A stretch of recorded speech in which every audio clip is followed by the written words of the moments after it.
mau memulai omongan ini, nah itu Pak.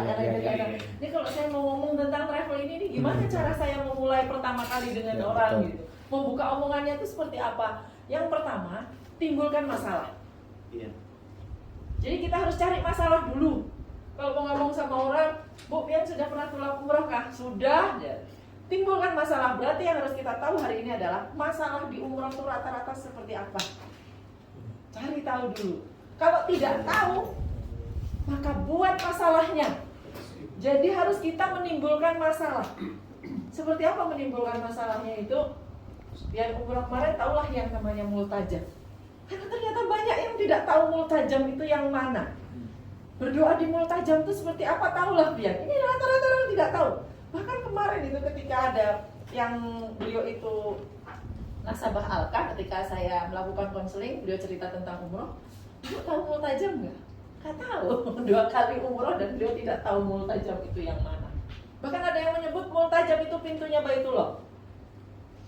Ibu tahu nggak apa yang harus dilakukan di depan di multajam itu? Padahal di situ tempat yang paling mustajab. Nah, itu kan masalah. Cari tahu masalah secara umum, terus kemudian temukan semua jawabannya di Tanas. Udah, Ibu Bapak Ibu cerita itu saja. Nanti ketika orang sudah tahu masalah, baru kemudian Bapak berikan solusinya. Bapak Ibu berikan solusinya, baru kemudian buat penawarannya. Itu yang ketiga. Jadi dalam public speaking itu, 1, timbulkan masalahnya, berikan solusinya, baru kan closing dengan berikan penawaran. Ini bahasanya tidak akan sama pada setiap orang. Pertama, bangun building trust. Apa itu? Orang percaya dulu dengan Pian. Jangan langsung tiba-tiba menimbulkan masalah sementara ini belum percaya sama orangnya. Pian itu siapa? Setidaknya berarti Pian harus membangun. Gimana cara membangun persepsi yang sama? Buat persamaan. Kalau dari gestur tubuh misalnya orangnya begini, itu kan begini dulu.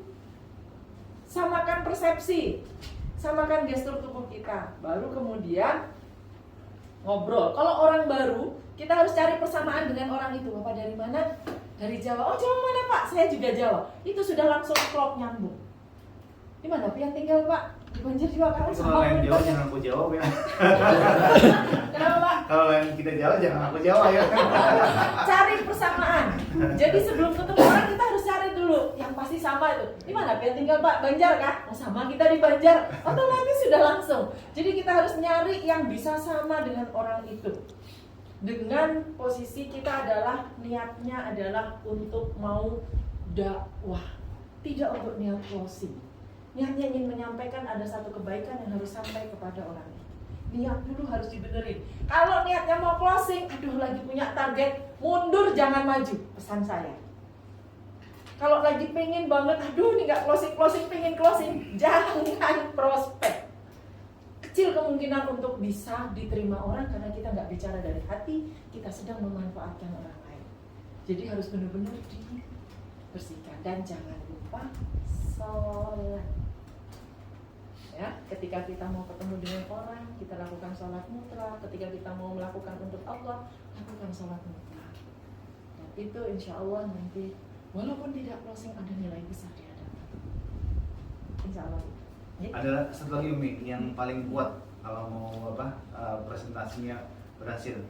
1, Apa itu Pak? ikut program umrohnya. Betul. Karena dulu sudah merasakan, ketika sudah kita rasakan, kita ceritanya insya Allah sangat powerful. Betul. Karena Pian jual wadai, Ya merasai wadai. kalau pernah merasai wadainya, itu sama aja dengan produk yang lain. Ya udah bukan jual kecap ya. Artinya kalau Pian bertakwan sama kami, ya apa caranya supaya gitu nih jurusnya Berangkat. Pasti umroh berangkat. Oh iya, tadi Ustaz tadi bertanya. Oke. Ini mitra Tanasnya berangkat semua nggak katanya? Insya Allah. Mitra Tanasnya berangkat semua nggak? Bismillah Ustaz, mohon doanya gitu. Kan lebih bagus kalau berangkat semua ya. Insya Allah. Jadi yang utama kita, jadi ketika kita balik itu kita punya syiar, kita punya kekuatan yang besar. Jujur, saya ketika Pak Anton itu adalah mau saya ajak, itu harapan saya adalah agar Pak Anton bisa membuktikan apa yang saya sampaikan, karena saya selalu ngomong dengan Pak Anton A, B, C, D, dan saya bilang Pak, Pian harus berangkat.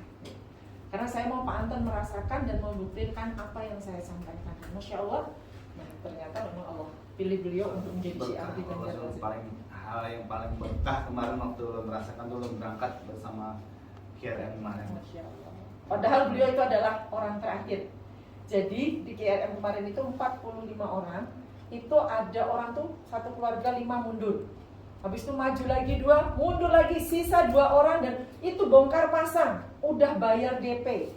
Jadi sampai Ustadz berdua tuh gini, di waktu Zoom itu bilang, siapa ya kira-kira orang yang Allah pilih nih? Kenapa dia harus menggeser banyak sekali orang? Orang terakhir ini siapa?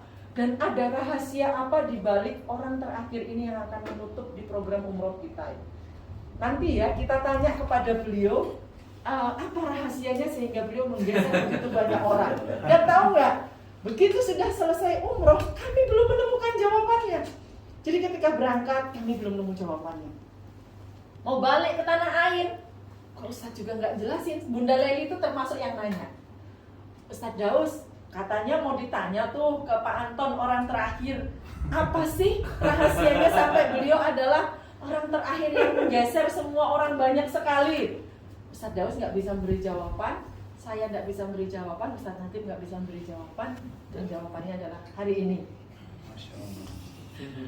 Luar biasa kan cara kerjanya Allah, Masya Allah. Oke, itu Pak Anton. Oh iya Pak, sedikit tambahan Pak untuk jawaban Pak Ajrin tadi Pak.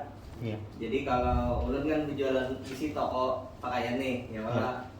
Jadi biasanya kalau ulun ada baca sebuah buku waktu di dulu itu ada namanya 30 detik cara mempengaruhi lawan. Jadi teknik pertama itu Pak adalah jabat tangan dan postur tubuh harus sama Pak. Jadi kalau misalkan musuh ini cara mempengaruhi lawan lah. Jadi kita mengkondisikan di awal itu biasanya orang yang kita ajak ngomongnya adalah lawan, bukan kawan, betul apa lah? Kita tuh takutan dulu. Iya. Ya Allah, ketika kita lagi karena masalah, buku tadi menjelaskan mempengaruhi lawan. Jadi cara mengubah lawan menjadi kawan gitu. Cara yang pertama adalah yang belum tahu nih, ada 30 detik itu, 10 detik pertama itu adalah jabat tangan dan postur tubuh harus sama kayak. Jadi misalkan saat kita menjabat tangan dan ternyata jabatan tangannya diterima, postur tubuh kita harus sama kayak. Contohnya Pak, contohnya. Contoh misalkan kayak Pian duduk, Ya. posisi Pian duduk dia kayak. Oh iya. Nah itu materi pertama. Jadi 10 detik pertama itu mempengaruhi frekuensi baik. Kalau sudah terjadi frekuensinya sama, nah cara yang kedua adalah cari kesamaan. Pertanyaannya macam-macam baik. Dari mana Pian? Terus itu misalkan non siapa Pian? Nah kalau Pian sudah ketemu jawabannya adalah cari kesamaannya baik. Misalkan lu orang Queen lah contoh lah, misalkan dari mana Pak? Aku dari Queen ya. Nah Queennya di mana Pian? Cari kesamaannya Pak sampai Pian Dia mendusta istilah. Iya. Dia mendusta. Ayo mendusta lah. Ini ada cerita Pak, ada cerita bujur di kawan dulu kan. Ingat benar. Jadi kami tuh kehujanan di daerah Cemara Pak, kehujanan, kemudian ada orang tato Queen dulu ada situ Pak, bujur tato. Jadi tapi nyambunginya itu nah. Jadi kawan ini kebetulan kan duduk tidak dari mana Pian Pak aja ini aja. Nyawa posisikan dirinya dari Bandung. Dari Bandung aja ya ini padanya kan pernah ke Bandung gitu. Jangan juga gitu. Tapi akhirnya sama Pak. Dari mana Pian Pak ya dari Bandung ya Pak. Oh, saya pernah ke Bandung Pak, jalan Ayani tahu Pak. Saya kan jalan Ayani Pak tuh. Padanya cuma tahu dari cerita orang gitu, banyak orang pernah sana. Tapi bangun kesamaan tadi dengan cerita yang nyata malah. Jangan dibuat-buat. Jadi misalkan pernah umroh Pak. Misalkan kata-katanya kan pernah umroh apa? Pernah Pian Pak, nyambung kan dia? Jadi cari kesamaan yang pas Pak. Nah yang terakhir ini Pak adalah memperbanyak senyum. Jangan meramut-ramut kita. Nah ini biasanya Pak 10 detik pertama kita postur tubuhnya dan jabat tangan. Yang kedua postur kedua cari kesamaan. Nah di 30 detik terakhir Pak itu biasanya akan terjadi komunikasi aktif berdua. Itu buku yang belum pelajari Pak. Tapi ini semuanya tergantung mood Pian. Kalau moodnya baik, frekuensinya akan muncul yang baik. Tapi kalau moodnya jelek, walaupun mungkin yang kita bicarakan ini orang baik, kita akan terbaik gitu. Jadi maksudnya adalah kita berdoa sama Allah, ya Allah, frekuensi kita menjadi orang baik dulu, maka orang baik akan datang, misalnya gitu. Nah, nama terakhir juga dari Ulun.